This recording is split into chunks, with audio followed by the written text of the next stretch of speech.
네, 안녕하세요. 김호탕 노무사입니다. 이번에 제가 그 이원희 노무사님하고 같이 이제 공저로 제가 이제 두 번째 저자로 참여한, 제가 개인적으로는 이제 뭐 수험서를 포함해가지고요, 그 14번째 책으로 출간한 노란봉투법 백문백답에 대한 개요를 좀 말씀드리려고 요 화면을 지금 촬영을 하고 있습니다. 이 책은 이제 3월 10일 날 시행이 된 그 이른바 이제 그 개정 노동조합법인데, 보통 노란봉투법이라고 부르는 이 내용에 대해서 그 3월 12일 날 출간을 했고요. 그리고 바로 그 얼마 안 된 기간, 그러니까 2월 27일 날 고용노동부가 발표한 지금 원하청 상생 교섭 절차 매뉴얼까지 다 검토를 하고 반영을 해서 3월 12일 날 이제 출간을 했습니다. 그래서 뭐 이 책을 뭐 사서 보신 분도 있고, 뭐 이제 그 서점에 올라온 목차를 보신 분도 있겠지만, 그냥 개요적인 측면에서 한번 간단히 설명을 드려보면요.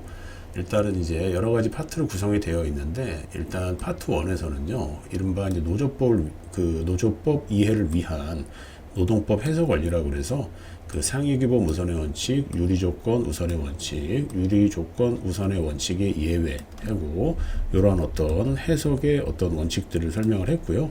그리고 이제 단체 협약의 뜻과 노동쟁의의 뜻, 그리고 이제 노동법에서 보통 얘기하는 노동 3권과 노동쟁의, 단체 협약 간의 이제 연쇄적인 상호 관련성, 그리고 부당 노동 행위, 이러한 어떤 배경이 되는 것들을 파트 1에서 이제 설명을 드렸고요.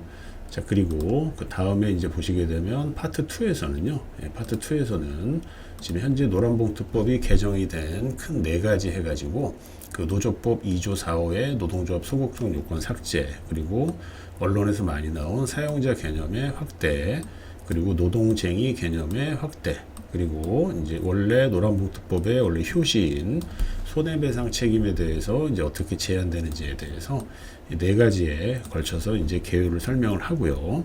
그리고 이제 원하청의 어떤 위계 질서가 있는 우리나라 어떤 산업계의 특징에서 이 하청 노조에 대해서 일단은 문을 열고 들어와야 되기 때문에 이른바 단체 교섭 의무를 지는 사용자가 누구인가 해서 첫 번째 관문에 대해서 이 설명을 쭉 하고 있는데, 이 부분야에 대해서 관심을 가지신 분들은 아시겠지만, 이제 앞글자로 실지라고 해가지고요, 실질적 지배력이라고 하는 중요한 판단 지표가 있는데, 그거에 대해서 상세하게 이렇게 열거를 지금 파트 3에서 이렇게 해놨고요. 자, 그리고 이제 파트 4로 가게 되면, 만약에 단체 교섭의 의무를 지는 사용자가 맞다 해서 사용자가 확정이 됐을 때는요, 그 다음 스텝은 당연하지만 어떤 것에 대해서 교섭을 해야 되는가 이거예요.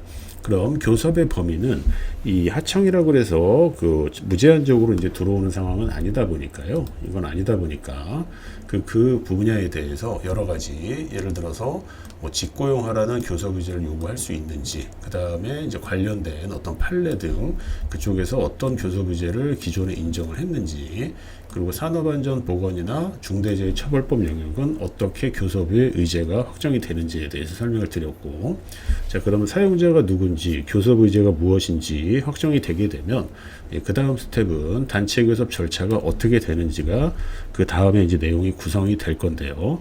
일단은 그 많은 관심이 있는 교섭 단위 분리 요 분야하고 교섭 창구 단일화, 결과적으로는 이 2가지거든요.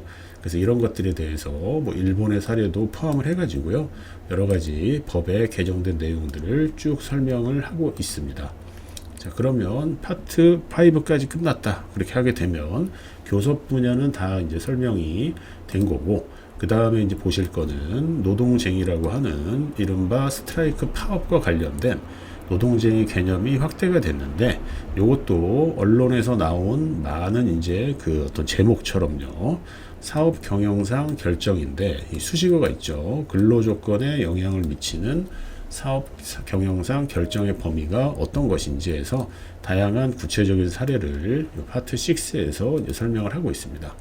자, 그리고 마지막 이제 뭐 파트지만 챕터라고 표현을 하게 되면, 마지막 챕터에서는 원래 노란봉투법이 손해배상 책임을 제한하는 것에서 출발을 한 법이기 때문에 그것과 관련돼서 지금 여러 가지 사례를 넣으면서 이쪽에서 지금 법이 개정된 사항을 특히 요 마지막에 이제 96문부터 100문까지 해서 이제 책의 내용을 반영을 하고 있고요.